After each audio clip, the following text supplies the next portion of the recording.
For years, one question has fascinated historians, conspiracy theorists, and millions of people around the world.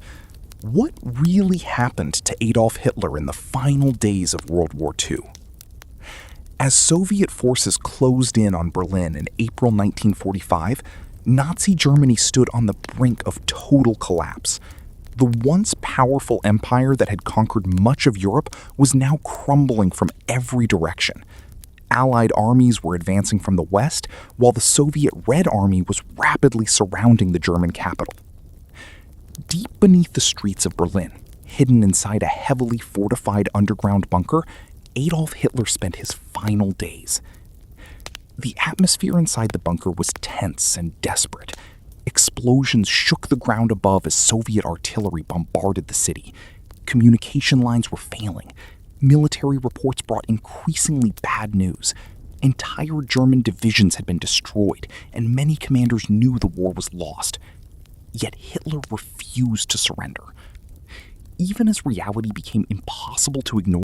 On April 29, 1945, with Berlin nearly surrounded, Hitler made an unexpected decision. After years of being together, he married Eva Braun in a small ceremony inside the bunker. The wedding was brief and attended by only a handful of people. It was one of the last significant events before the end.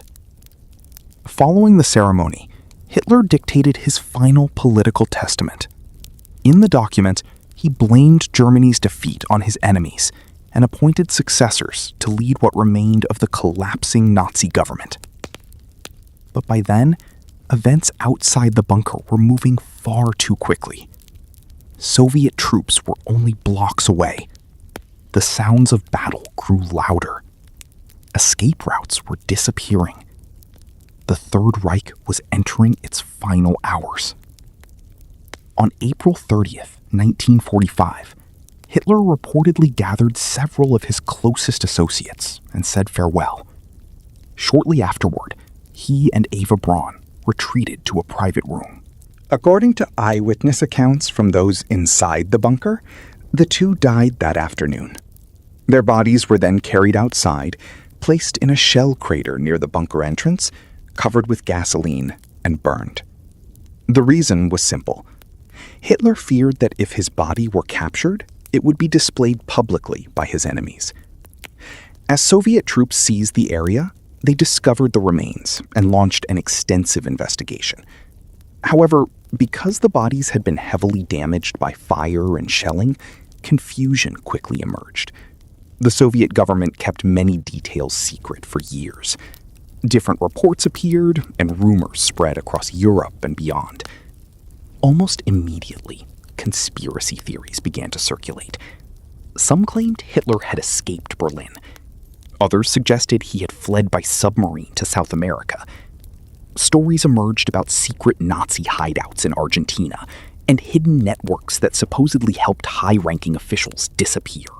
These theories gained popularity because very little verified information was publicly available during the early years after the war. The secrecy created a vacuum, and where there is a vacuum, speculation often follows. For decades, rumors continued to spread. Books were written. Television documentaries explored possible escape routes. Witnesses came forward with questionable claims. Yet historians continued examining the evidence. Over time, new information became available. Soviet archives opened. Researchers analyzed wartime documents. Forensic experts reviewed surviving records. One of the most significant developments occurred when fragments of Hitler's dental remains were examined and compared with historical dental records. The findings strongly supported the conclusion that Hitler died in Berlin in April 1945. Most professional historians today agree that the evidence overwhelmingly indicates Hitler did not escape Germany.